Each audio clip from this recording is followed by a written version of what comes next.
तुम्हाला तोंडलीची भाजी आवडते का हो? मला तर खूप आवडते. त्यासाठी काय करायचं तर कढईमध्ये 2 चमचे तेल गरम करायचं.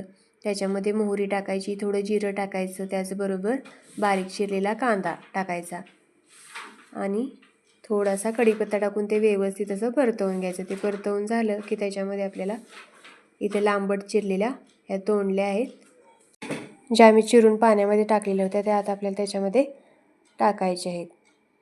त्याच्यातच आपल्याला इथं मी भिजवलेली तूर डाळ टाकलेली आहे.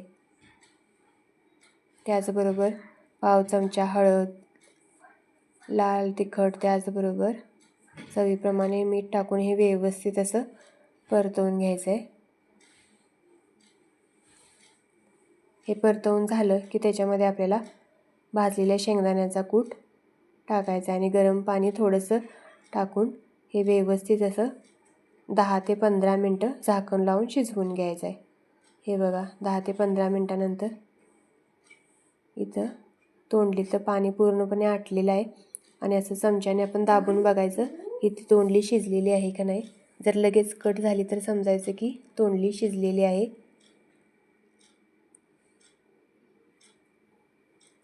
तर मस्त अशी आपली इथं तोंडली तयार आहे. शेवटी त्याच्यामध्ये आपल्याला थोडीशी कोथिंबीर टाकायची आहे आणि हे व्यवस्थित असं मिक्स करून घ्यायचं आहे.